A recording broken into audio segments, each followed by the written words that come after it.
you're our first interview, like where we double teaming. Okay, So, okay, Yes, okay. in person. Normally the show is via, live, and when we have people come on, it's like she's at her like the spot. strip, yeah. Right. Yours, Yeah. yeah, So this yeah. is We're the never first together Repat when No we Cap do. on the road. Okay, Yes. okay. That's the name of our show, by the way. I know.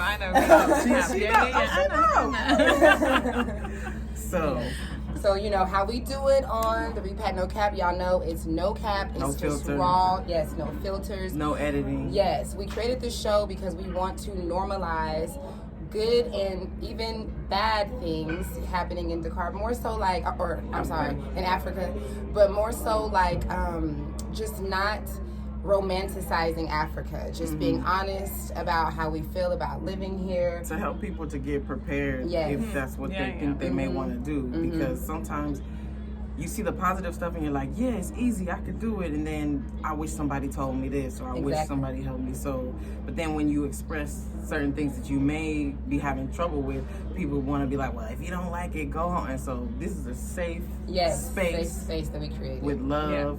And we just gonna share our experiences so people can hopefully learn from it. Yeah, Yes. definitely. I love Yes. that. So if you don't know who this is, Hey. she's a boss. She's an icon. Yes.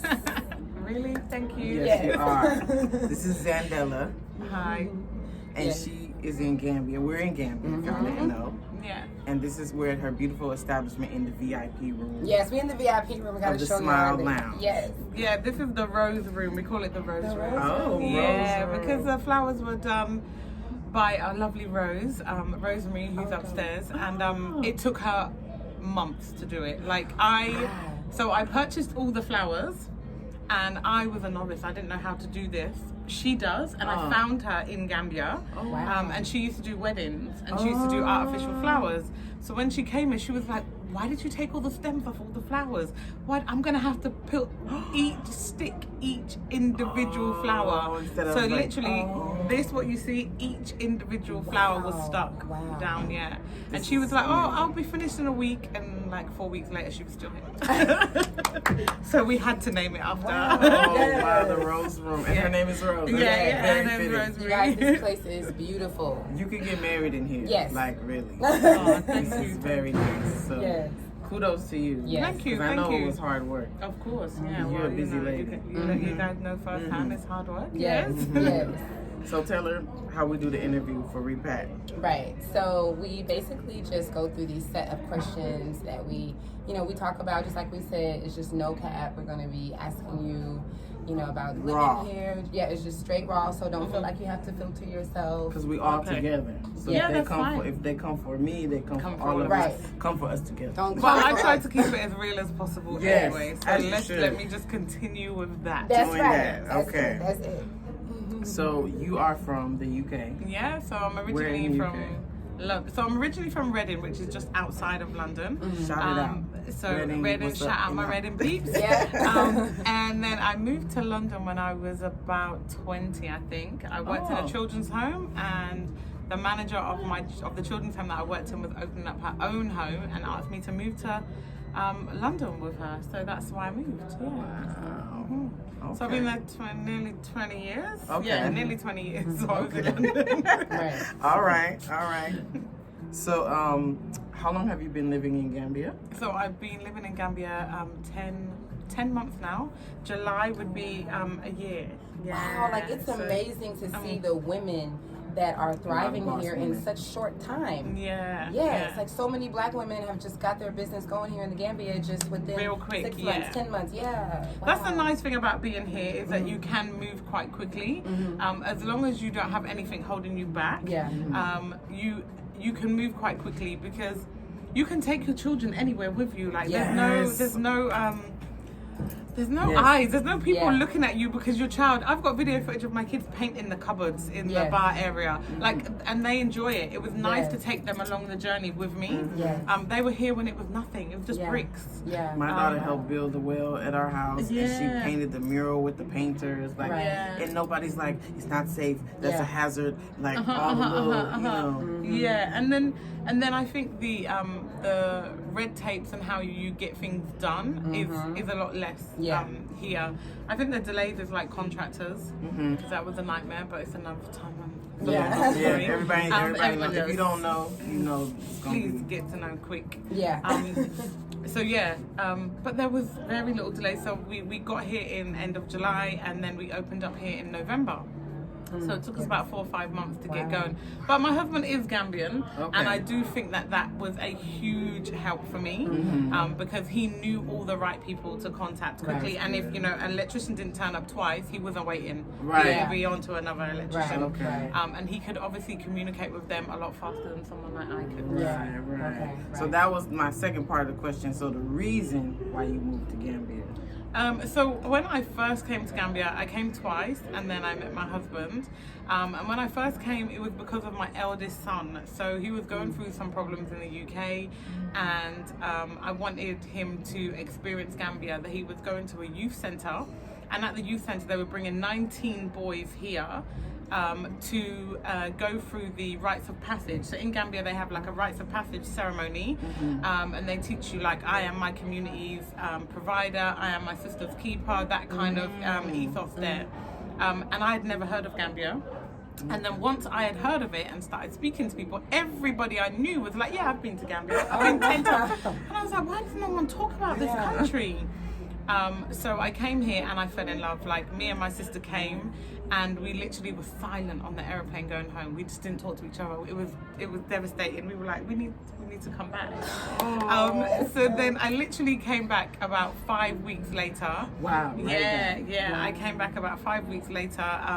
Someone introduced me to my husband because he was an architect, and they needed something done on their land. They needed him to do some paperwork, and I was like, no, I'm not meeting anybody. I don't want to go meet any Gambian men. I've been here. Oh, no, thank you. And then I was like, 2 days before I was about to leave, I called and I was like, I need to go to a land, I need your help to do this with my friends. If I know. And then I ended up falling in love and coming back. I know, right? That's so cute.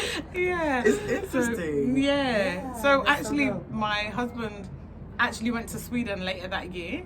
And then when I went to Sweden for the weekend, and he proposed in Sweden. So I was like, it was very quick. I think we had known each other for about 6 months. I know about that quickness. I know about that quickness. That's dope. Yes. That's amazing. Because me and my husband, we met, and I think it was like we spent 2 weeks, and he was like, well, I talked to my mother about wanting to get married, and I was like, what? And then 6 months later, I came back to Senegal, and we had an engagement party. Okay, I guess this is how we do. This is real. So they come from a culture of where you don't kind of mess about. You don't. If dating is not really something that they do here. The young people now, you do find people dating, but actually, I'm 38, so this age group in Gambia, you don't really hear of them dating. So they will. My mother-in-law told me that back in her day, if you were a man and you said on Wednesday, I want to get married, by Friday you were married. Oh my God. They would find your wife, you were married by Friday. And your wife was moving in Saturday morning. So that's how they operated back and then. then you start dating. And see, for me being single, I'm like, we have to date. You can't make my kids. We just started talking 2 weeks ago. But that was something important for me. So even though I had got engaged, my children had been FaceTiming and everything, and I was like, I cannot get married, because normally they do it really quickly. So you get engaged and then you're married. But we waited another 8 months. So my mom and my children had to come here. I needed them to come and see the place, and I needed my husband to meet them. They were all going to come to Sweden, but because I didn't know anything about it, so I didn't know the engagement was going to happen. So they didn't go to. My sister said they were all trying to arrange it for them to come to Sweden, so for the engagement and things like that, but it didn't work out. So then a couple of months later, I brought my children out here, and we stayed for 2 weeks. So, and then they got to meet him, and he got to meet them. Nice. I didn't want to get married right away. My husband was like, before you go back, we can just do it. I'm like, my dad doesn't know you, like this is like, and you gotta put a little, just give me a little, give me a minute. We can get engaged. Right. Let's see. Right. Cool. What's the next question? Is Africa for you? Is it better or worse? Yeah. In than terms where of, you come from? Oh, like it's for better. you. Better. Like Yeah, the it's good better. outweigh the bad. Yeah. It definitely, the good definitely outweighs the bad.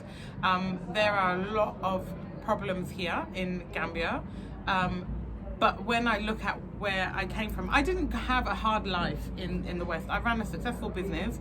That business is still continuing. I literally live off of the money from my business in the UK. So my children went to one of the best schools in West London. So I'm not running from anything, because I think a lot of people who watch us on YouTube, they assume that we are running from this hardship, this hard life. But there were just certain things that I just didn't want my younger children to grow up in. Like what? Like the day that I decided I'm going to move to Gambia and not just do 6 months here, 6 months there with the children, I think me and my husband were in Sweden, and I got a video of my son being attacked by the police. And when I put my complaint through and everything, they're wrestling him on the ground, his head is on the concrete, and they told me 14. And they told me that when they approached him coming from across the street, he put his hood up. So they immediately see putting your hood up as trying to mask your face and an act of aggression. So then they asked him basically, they didn't ask him if they were going to search him. We saw all the footage and everything. So basically that was their excuse. Yeah. That the area was under a section 61. So something like they were allowed to search people without cause. But he was 14. He didn't know what that meant. I'm searching you under section 61 or whatever. And that was it. I was like, I just don't want, I'm not doing it. I'm not doing it with my younger two. Right. So yeah, that was my demoralizing. Yeah, it's like your spirit is broken. Yeah. And you're supposed to protect your children. Exactly. And it could have just 14. 14. Yeah. That's why I'm like, and it could have just been so much worse. And I was just like, I can't do it. I can't do it. So I think about that. Yeah. I think about what my children did go through, because they experienced racism, the micro-racism that happens in the West. From the teachers, from classmates and things like that. And I just thought I wanted my boys in an environment where everybody was black. And some people do come for me on my YouTube channel about that statement, but I stand by it. Why? People just do. You know what it is? I think people think that because other groups of people can be racist towards us, that if we don't want to be around them, we must be racist. But that's not what it is. Absolutely Sometimes we are afraid. Sometimes we are uncomfortable. Sometimes we just want to be safe and feel, like we can be ourselves. And sometimes we want to just be empowered by seeing people who look like us, who are close to us, who are in positions of power. Because I remember when my son was young and Barack Obama came into power, I know what that meant, and that was huge. And I remember how it felt, but my son did not understand it. It was so far away from him. It was like watching TV, like watching a character on a TV show. But I wanted them to come here to see, the head of the police is black, the head of your school is black, the head of the bank is black, the people who run in all the businesses are black, the police officers are black who stop you in the street. Everybody looks like you. So it makes, and it gives them a sense of pride and power. This country is running not from a room of 90 white politicians. I don't know what happens in the background and who Gambia are influenced by, but what my children see is important. And that affects their life. That's why when people tell me like, but Senegal, the French, I said I don't see it. So it's not in my and my daughter, I know it affects her self-esteem so much that she no longer wants to be lighter skinned. She no longer is asking, and she was doing that at 3 and 4 years old. With us living in a black neighborhood, it still because the TV and everything, and it influences everybody. And her friends are at school and they're flicking their hair. And it's just like I don't want this stiff hair on my head. All the shows, all the Barbie, everything. So even if you try to protect them as much as you can, it's like if all their friends at school are talking about the Frozen movie, Right. Yeah. Exactly. She's gonna ask me every day, can I see it? And then it's like, And then it's two people. And it's like a constant thing you have to do, because to make sure that my daughter didn't have those complexes, I had to make sure like she can't play with Barbies. She's never seen Frozen. You have to like do all like my Extra boys. work. I'm like, you guys can't watch the Spider-Man, certain things like that. Just Black Panther. The 2 or 3 options that we have. Right. But it's like, why wouldn't we want to be around more of us because of that? Yeah. And children are just influenced by everything they see. Yes. And the good and the bad. Yep. And we don't realize. I remember someone sending me the doll, the black doll and the white doll. Oh yeah. Yes, What was the that experiment? test, And I was just yes. like, even now I watch it, give me goosebumps, because it's even now you could give that to my niece right now, and she will tell you that the white doll is the prettiest and the white doll is the smartest. And this is 2022, and that is still going on. And I couldn't continue to fight the battle in the UK, so I thought I'm going to bring them out. And even here, even if you still have some of those influences, the fight is not as hard. No. So you can still, it can still be that some people, their minds are brainwashed by media and things like that. But at the same time, it's easier for me to be like, you're not bleaching your skin because this is why, and this is what, you know what I mean? And I feel like you have more of a balance of influence over your kids than definitely with the support of society. Have you gone back to the UK? You've gone back since you began. Yeah, so I went back once. I've been back for 3 weeks now. So I went back. I went for 3. The plan was to go back for 3.5 weeks. In the first couple of weeks, I loved it. I was like, oh, Primark. I was shopping like a mad woman. I'm telling you, the people in Primark were like, is she, what's happening? She's throwing a Primark party? So I was going mad over there. And then after about 3 weeks, I kind of, my family will kill me, but I got very tired. Everybody who I spoke to, I was still getting the conversations like, why are you there? Like, but what about the rain? But what about the roads? Oh, I could never live there. I could never. And it became just so like exhausting. Like, like everybody who I spoke to, don't get me wrong, my family are very proud that I've done this move, but they don't understand it. Same here. And then we went to the airport and they changed the rules for COVID. So my children needed to get tested, so I missed that flight. And then when my children got tested, my middle one, who's out here with me, he tested positive for COVID. So then we couldn't fly, so I had to stay an extra 3 weeks. And I swear, it sounds ridiculous because I come from the country, right? Okay. But I was crying. I was like, I need to get home. I can't get. My mum was like, this is your home. And I was like, no, it's not. I need to, which sounds really strange. You sound it doesn't like sound strange to us. We both recently went back, and it's been we've been living in Zandela for over a year, almost 2 years, going on 2 years. And so she was never gonna go back. And ended up having to I wasn't even do gonna a go back job. for a funeral, nothing. I was like, I'm not going back, I don't care. And I went back. I thought I would be going back every year, like to get my fix, Amazon shopping, whatever I have to do. And I was only there for 9 days, and I said, I can't. Like, people were telling me about, oh, Nigeria, isn't there something going on? And Mali, something happened. So, like, basically saying, aren't you, like, you're be more careful. at risk there. And they don't understand that safe. Africa is a continent. So you like can't for you talk to get to about- Mali, That's nothing to do with that at all.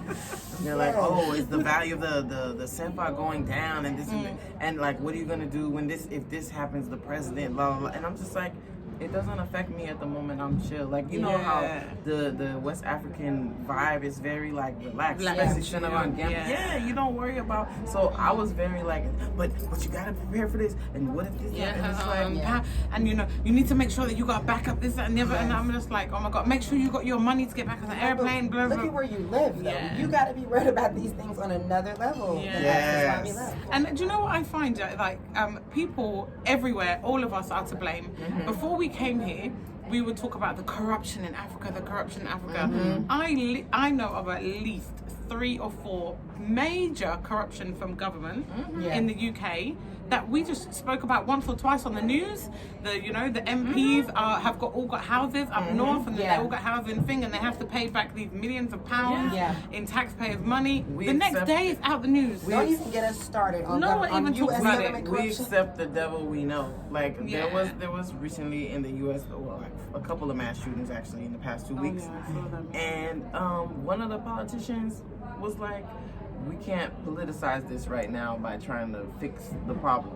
Oh, okay. Let's just be moment of silence. They were like, but isn't it about guns? Isn't this an American issue? He's like, no, it's just, but it don't happen nowhere else in the world. It's like your agenda. We can't talk about your agenda. Yeah. Like, and I'm just like, we can't talk about politics, but you're a politician. Yeah. That's your job. Like, but it's just, and it's like seeing things from a bird's eye view, being out of the country. It's like, whoa.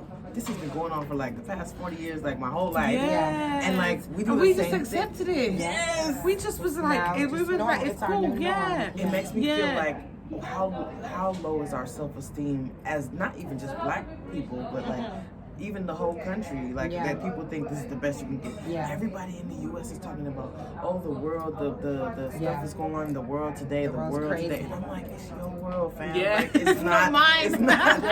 For now. I'm not saying that it's not going to reach here. Right. But people are like, how's COVID over there? I'm like, COVID? I don't know. COVID doesn't exist. And I've been speaking to people about like the tax system. Any first world country that you visit or that you live in, trust me, the tax system is insane. Yeah. In the UK, you pay 23 different taxes. If someone dies and they didn't give you their property 7 years before their death date, you are paying inheritance tax. Shut up. 7 years before. I'm telling you, you pay inheritance tax and then you pay tax on the inheritance. Like, you cannot tell me if these third world countries in Africa were to imply a tax system like they do in the West, they will burn. That's right. It's crazy. I've been thinking that people just make up laws in some of these countries that are convenient for them. We can do the fee for that. Like they be taking backseas and stuff. Like, no, we changed it because we're gonna change it because this looks better right here, and we just gonna we didn't have no say at that time. Everything is a business. Yeah. Well, look at COVID. COVID, like the laws, they changed the laws like this with COVID. And I was like, it's illegal to do what? Like, it's illegal to go out with no mask? Sorry, what? Yeah. And so I went and got my exempt sticker. They said we're the land of the free and all this other stuff, but it's like people lose their job if they don't comply. And I'm like, but what about the freedom and the HIPAA law? No, because it's about the health of everybody. So we just we're gonna force you to do this one thing, but everything else you free. That's how they do it. They make it seem like we're protecting you, we're saving you, and then for the ones who are not thinking, that's what they really believe. But all that is where the red tape comes from. Like the freedom to own your own business. We're protecting you from getting sick from the restaurant. So we're gonna say the restaurant had some feces that looked like it could have been a rat outside, and it's like here. Everything's at your own risk. Recommendations and referrals. But nobody's tripping on, that wire being there. Right. So mind your steps, sis. But somebody can, we're always worried about somebody can get hurt. Don't let the kids do this. Our kids don't know how to cook. Teenagers and stuff, and because it's like, if they don't know how to take care of each other. We taking your kids from you. They don't know how to take care of each listen, if I even get into it, it will make me cry. My children have a tutor twice a week, and that tutor was asking them, like, what does it mean to be a friend, and what does it mean to be a family? And then I was walking past, they do it in here, I was walking past, and I heard her asking them, what did you do nice for someone today? What did you do that took care of someone today? And my children were like, I opened up the door for the teacher, I handed out the things for the teacher. And I was just like, I'm not sure if they teach that in school. No. It's just so strange. And it's daily, these daily little influences. You see them and so my young, children, taking care of their siblings. My children, when we were building here, there was no kitchen. And I went out the back, and all the men, it was all males, all the men are all sitting around these 3 bowls of food. And where are my children? Sitting around these 3 bowls of food. Eating with the men. And I was just like, oh my God. Yes, my daughter will bring water. She's 6. She'll bring water to guests in the house and shake everybody's hand. And it's just like, we don't expect much from them. Like, that as far age, as independence, and it's just lovely to see. In my American eyes, I would be like, "Oh, they're making the kids do chores." Like, but now I'm like, "Oh, go get me the thing," and it's a part of her contribution to the family, like, you know. And and that's how my husband kind of explained to me. I was like, actually, it's pretty dope to have your kids help you out with stuff. Like, and you know, when I was saying to you about my son painting the cupboards out there, can you imagine when I was editing the video, I thought to myself, is this right? Like, should I? I swear to God, I was like, is this right? Should I actually put it? Yeah. Should I put it? And my son made the cherry blossom tree, and I made a point of saying in the video, this is Elijah wanted me to put this in the video so that people knew that he made the tree. Right. But he was like, Mum, make sure people know that I made the tree. I was like, is it okay? Is it okay for me to put this on here? Because this was like 10 o'clock at night, and these boys were painting. But like, that's how much like they make us feel so stressed out about. You gotta control your kid. They shouldn't be crying. They shouldn't be kicking my chair on the airplane. Like those stuff. It's all these rules. But here, it's just free. And they really, if my children can act the fool, and they'd be like, not even in the bank. They'd be like, no, leave him. And then they'll take him, come sit down. Yes, they'll play with him. They will help you. Yes, and it really is a community. It really does raise your children. You have to be afraid for your children crying. You have to be afraid of all this. Back in the States, it's like and it's nothing like that. They don't people don't have the patience, and here people are real cool, and that puts you at ease as a parent. Like you can breathe. Like, I don't have to worry about if they break this glass. My daughter's broken like 3 things in a restaurant, and it's fine. Whatever. Nobody trip. Everybody break glass. So I don't know what it is, but people break your glass. Because we're hot on site, and so our hands slip. We slip on the glass. You got another question? I think. Well, I was gonna ask, do you feel like they're more independent? Like for my kids, they're like, I know back in the States, you can't go to the store. You can't send your kids to the store to get groceries or anything like that. Are you able to do that here in the Gambia? No, I don't do it just yet. I think they could easily go. I sent them across the road to get pizza from Motu's the other day. So I do send them there, but my children have become cool. And I followed them across. I got them across the road, and then I just left and they went in to get pizza. But I am. They are definitely more independent. So when we moved here, my youngest was 6. And I was still showering him. He was 6, and he would be like still getting in the in the bed, and I'm like, me and my husband, it's weird, but in the night he'd be coming in and getting in the side of the bed, and I'd be like, oh my god. But now I don't shower them. I get up, I wake up. And I open up the door, and these boys are dressed and ready for school. That part. And I'm so I started that independence push before we moved here, just because seeing my sister-in-law has a daughter the same age as mine, and so when we would come on vacation, I would see how she would be 3, and her grandmother, my mother-in-law, would be like, go get me a this, go get me a that. And she's 3, she go get the bread, and that's how they learn. I'm like, she's too young to be just serving people. But then I started doing it with my daughter back in the States. And so I would, even though she couldn't shower herself, because my husband was like, she's not going to do it right. We're going to have to come back and help I had to go through a stage of making sure he was doing it right. But I'm like, let her do it, and then correct it afterwards. And so now in the mornings, I wake her up. As long as she's up, she'll shower. She picks out her clothes at night. She's been doing it since she was 5. Pick out her clothes, shower herself, because I feel like seeing other moms here having a break, having help, I'm like, I deserve that too. So I'm like, I don't have to everything. As soon as she would get off school, I would feel like, we gotta make sure she eats. I gotta make sure. Gotta make sure the fruits are there. I gotta make sure this is there. Make sure the books are there. Now I put that responsibility on her. You didn't tell me you didn't have homework, so tomorrow we'll talk to the teacher and you're gonna apologize to her. And I feel like it makes her more mature. That's exactly what I told my boys. Exactly. Don't tell me on Sunday that you've got homework, because we don't know what's happening on Sunday. We might go to youth group. If we go to youth group, we're not coming back till 8 o'clock, and then it's shower and bed. So if you get homework on Friday, homework is done on Friday. Now, I must have said that 3 times. Now my children just do homework. I could be in the shower and I hear them, I need a ruler, I need a thing, and I'm like, they're doing homework. I love it. But I don't know where it came from. It's because it's not from me. Can I just be clear? Like, it's not from me. It's the environment. Yes. Because I think if they were still in the West and other kids are like, Mom, my friend at school has this doll, you got to give me this doll. Or my friend had this kind of birthday party. I think from seeing it, they expect it. Like, everybody's at the soccer games watching them, and you're the only parent that's not there. It's like this guilt trip. Like, everybody else's parent was there, and they were asking where my mom was. And, you know, but here, the kids just play. They're not like worried about that. So I think it kind of spreads that way just because the independence.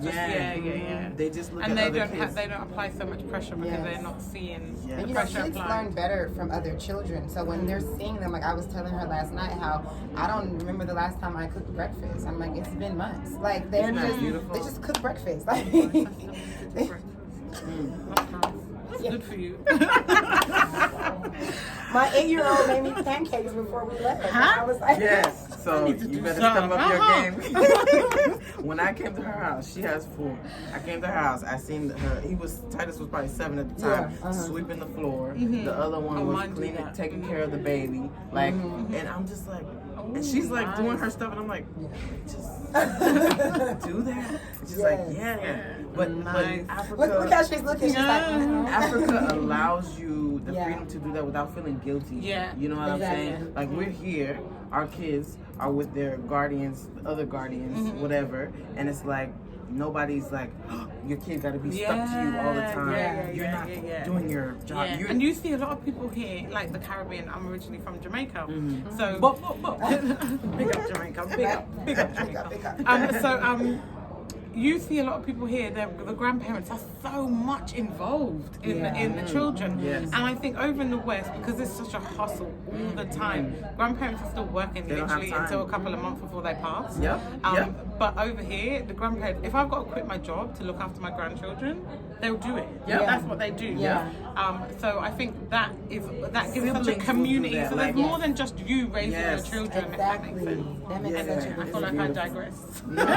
So my last question will be, before you came to Africa, this is the first African country you came to. Before you came, what did you think about it? Any positive or negative things that you thought about that your mind changed from being? So most of my thoughts about Africa was negative, because I was only getting it from. We were raised on normal traditional TV, so we didn't have social media and things like that. So a lot of people come for me when I say, when I first came to Gambia, I was shocked that it had normal roads. And I don't mean roads, I mean tarmac roads, because everything that I saw was dirt roads. So when I came here and I'm driving from the airport and I'm like, hang on a minute, there's actual roads, like real proper tarmac roads with lines in the middle and 2 lanes and blah, blah, blah. When I saw Africa, I just saw dirt roads. I saw children with flies all over them and things like that. And then I had, even when I met my husband, I was like, I'm not staying at his house. Absolutely not. I'm staying in a hotel. And then when I actually did go to his house, I was like, what a waste of money. Why did I do that? Why did I say? Assuming that it was I just assumed, does this man have running water? Does he have this?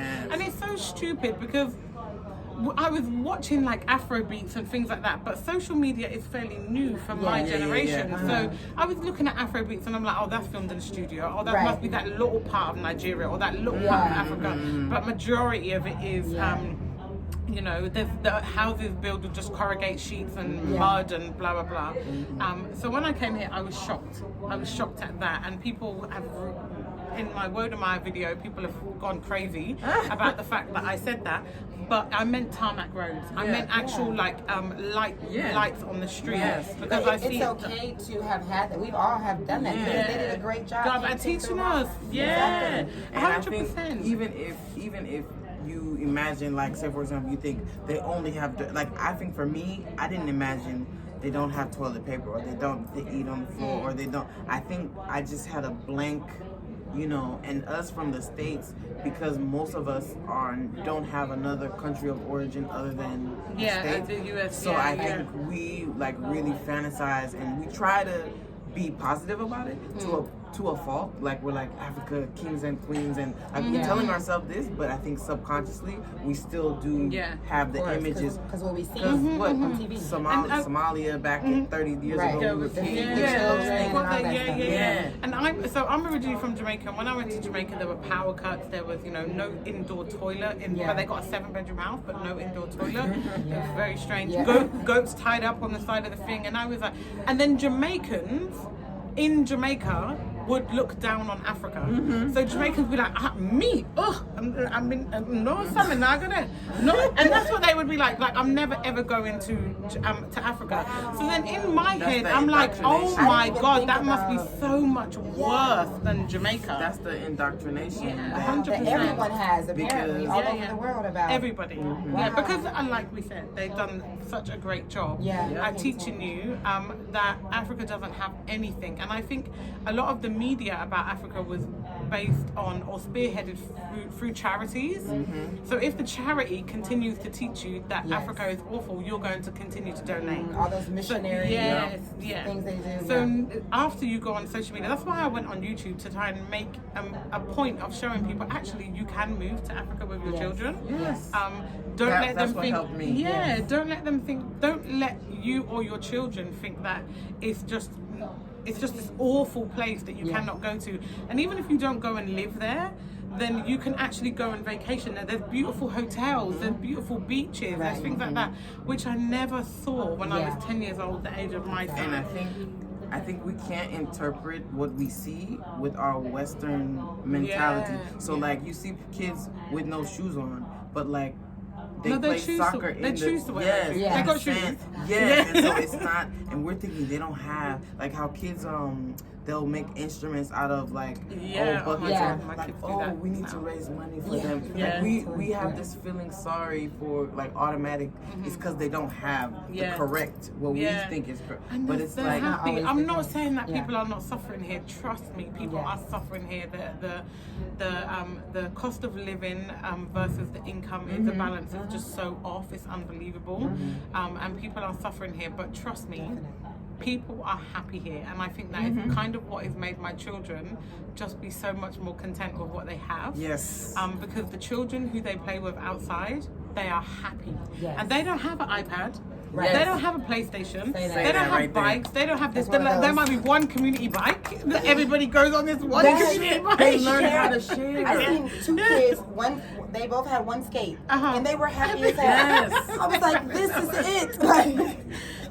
And it's like I'm not saying that their parents are not struggling, but I'm saying that they have found happiness. You are rich when you have that happiness instead of when you can't be happy without those things. No material. And they don't even like when we first came here. Obviously, we have a TV. We put Netflix on the TV, and then some of the kids would come inside and they would be watching the TV and they would be gone in 3 seconds, and I'd be like, They don't want to watch TV. He didn't capture them. They don't want to watch TV. How weird is that? They don't want to watch TV. And my kids are like, come and watch, come and watch, Black Panther. And they're just like, they just didn't care about TV. They would be out on the sandpit, going up and down the sandpit. I gotta take the tablet away from mine. My kids would just be, I could easily after school just go to my kids, no tablets today, and they'd be like, cool. It's so different. Whereas before, I'd be like, it's bedtime now, you've been on the tablet 4 hours. Yes. That's a normal, that's how it goes. I know it's harder too, because we only have one, so it's like, you gotta, if you I feel like, she needs people to play with and stuff. So, I know you said last question. We might end up. Go ahead. So, as far as this is no cap. So, when it comes to you living in Gambia, are there any things that you can name that you don't like, or that's not so much your cup of tea? So I think that things that I don't like are fixable. So things, what I really, really, really didn't like was the power cut situation, and I thought that I don't really know what I thought about the power, but I've come to learn that actually NOWIC, the only provider of electricity in the country, now it actually cuts off the water. So if it's raining and there's thunder and lightning, they cut it off. Because some people don't have the earthen wire in their building, so that it could spark their houses. So they actually turn it off. So I'm like, I can't actually believe, why is there no competition in this country for electricity? Like, bring some other providers here. Yeah. So that frustrated me, but we solved the problem because I'm fortunate enough to be able to solve that problem. There's plenty of people here who don't.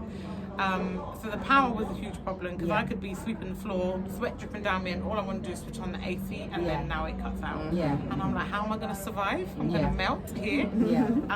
So NAWIC, and I think the work ethos here. Gambians, please don't come for me. No, it's different. It's just y'all different. can't come for her on my channel. Please. That's the point. That's the thing, okay? Because But we're not trying to romanticize. It's no things. cap. Yeah, It's no cap. people So let have me to just know keep it like real. this is the negative, and it's okay Yeah. for things not to be perfect. in Perfect, Africa. yeah. Yes. So the work ethos here is, because it's the smiling coast of Africa and it's hot and everybody is chill, Yeah. that goes into your professionalism as well. It goes both ways. Yeah. So you could have an electrician say to you he's coming at 9 o'clock, and at 11 o'clock you don't see him, and then at 12:30 you don't see him, and then he will tell you that it's your drummer if it's a Friday. So at 2:30 you won't see him, then at 4 o'clock you'll see him, then he'll tell you that he needs to get this piece of material. So then you don't see him the entire day. Yes. And then the Saturday you won't see him, and Sunday he won't work because he can't decide if he's Christian or Muslim. I'm joking, but that's what happens basically. And Are for you me, as adapting to that? I'm adapting to that. But I think they are also adapting to us as people coming from the West because. They're learning. Yeah, because I was raised by a single mom. There's not really much that I cannot do, and if I can't do it, I'm going to go and find out how you do it. Yes. I can change a car tire just as quick as the mechanic can out Yes. there. So, but they can't understand that.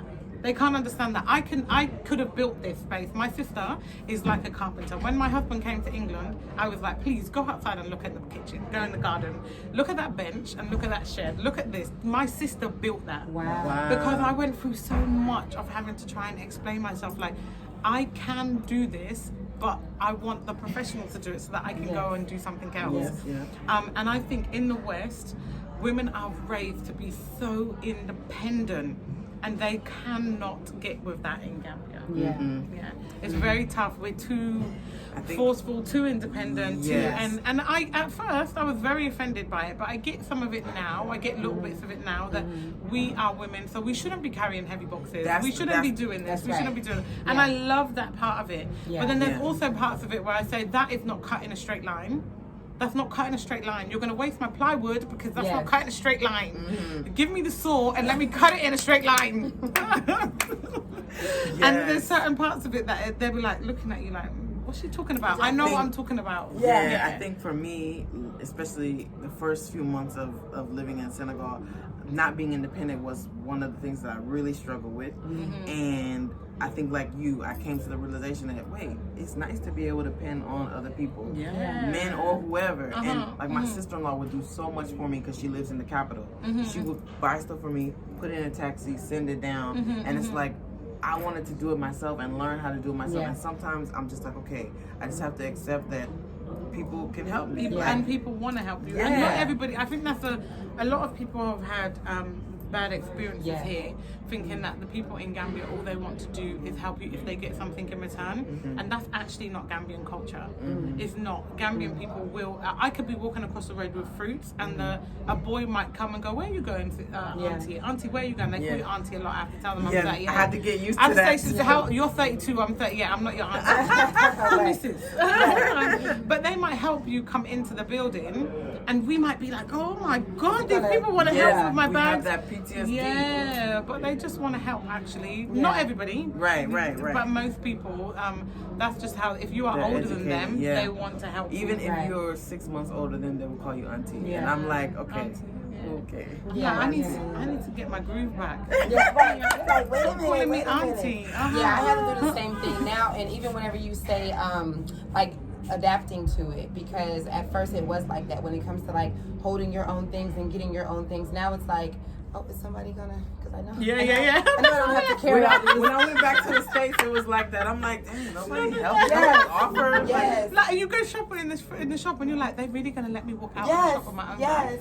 Like, you know, no one's gonna put this in the car for me. Where's This my is help? heavy. Where's my Yeah, help? come on, guys. And, you know, my brother is here now. He moved here last year, and he just turned, he's turning 23 in a few months. And even for him to be raised in the States, he had to realize, because he would, you know, when he came, I'm used to any guy that I'm with, you know, carrying my things. So I'm like, you know, he's like, what? Like, you know, that's not the culture in the States. So I'm like, Trey, you have to.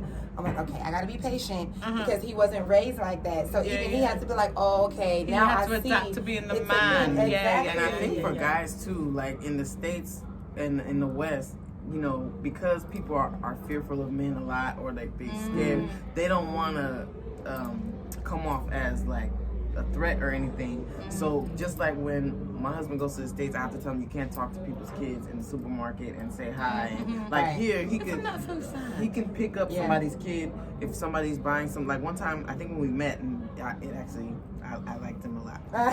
So he, somebody was crying, a baby was crying, and the lady was trying to buy something at the boutique, and he just like, here, and I was like, you know her? And he's like, no, and I'm like, she just let you hold her baby, and he was like letting her play with his stuff, his cheese, and then and I'm like, oh, you could just do that? But like in the States, I'm like, no, you can't wave at the kid because people think you're a predator. Which is just so weird. Sad. Like obviously my husband is Gambian, so there's a lot of male influence around me and my children, because a married man does not mix with single women or even married women in Gambia. You don't do that. So my husband obviously has majority male friends. So I'm around a lot of men and some of my boys. And it's just so weird the way that you, like, they can be your babysitter, they can be your teacher, they can be your everything. And it's just like, my husband just does not get fazed by having my children for 3 days straight. Like, I'm in the restaurant. Amazing?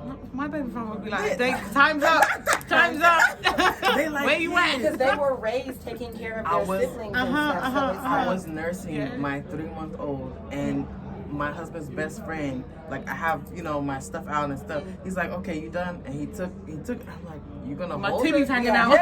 And he's like, yeah, I'll hold her for you. My brother-in-law, same thing. They just automatic. They would babysit a 2-month-old so I can go clubbing at night. You know, and I'm just like. And then I have sisters. I love my sisters, but they're American and they're busy. But it's like, I don't get that same like automatic. Oh no. I don't know and how. Come it on, is that's different, when you say like the way the good with the bad. In England, my circle was so small. I just had my friends that I've been friends with from day one. I had my sisters, my mom, my brother, my dad. You know, everybody. The circle's just so small, and like you said, everybody's so busy. But the elders here, the elders and. Like you said, you could be 6 months older and you're classed as an elder. So anybody can look after my children. I could be here in the restaurant and the waitresses are here and there's tables here, and my children would be sitting in this room and I'd be like, I just need to go and get my eyelashes done. And they were like, cool, okay. And I'm like, they just watch my children. You know, and they treat my children. I know, like what a whatless mum going to get her eyelashes done. But my children, they treat my children like they are their family. All my staff here. And it is very genuine. And they treat each other like they are family as well. And I found that very strange. We had only been open for about a month and they were all just like family. And I was like, is this fake? Is it like... Do these people really like each other? And I think maybe because they bond when they're eating food all around with each other. They take care of each other. They take care of each other. One person finishes at 11:30, but because he's a man, he's staying until 12 when the other one closes so that he can drop her home. And I'm just like, he's staying an extra hour to drop someone home. So you just can't. You cannot compare that to the West. I'm really sorry. So there are things in the West like the running water constantly, the electrician, you know, the electric working, the structures, the speed that you get things. You know, you go on Amazon next day. You can even get it same day if you're good. That is all great, fantastic. But you cannot beat what it is teaching us and our children. No way. It's so true. Amazing. That was good. Yeah. That was a great point to end on. Yes. So thank you for being You our are first very guest. welcome. Thank you. We Our first appreciate live you. in-person guest. And we wish you all the best success. Same for The you, boys. ladies. I'm gonna be watching from the side. I know you don't be posting as much I anymore. know. I'm sorry. But You said I'm sorry. that's how I keep Yes. up. But now I got your number, so Yeah, Right. you can just check So you check can on come me. to And Senegal. no, and I'm coming to Senegal. Yes. 100%. Yes. we'll all hang out. Yes. It'll be great. Yeah, Yes. 100%. Yeah. We'll Well, good luck get you to to you, move there, open the ladies. Smile Yes. Lounge for us over there. Yes. Oh my God, that was. I heard you Into got really car? nice restaurants Have out you been there. to car? No, I've never been to This Senegal. needs to be into car. Really? Yes, you would. It Do you would know my thrive. husband said to me, if you go to Senegal, you are not coming back to Oh. Gambia. Cause he know. And I remember when I was on YouTube, the Senegalese people used to be like, "No, we are stealing her. She's coming." Yes. Oh my gosh, you gotta come. Yeah. That would be Thank awesome. you, thank you. Yeah. We You hope are that you guys welcome. love this interview. Make sure that you guys thumb up, share, give you a shout out to your channel and everything. Okay, so my channel is Zandela's Journey on YouTube, and Okay. my Instagram is just Zandela Seca. It's gonna be right here. Yeah. All right, y'all. Y'all know how we do it. Repat no cap. Thank y'all for rolling with us, sisters. Peace out. Peace Adios. out. Bye.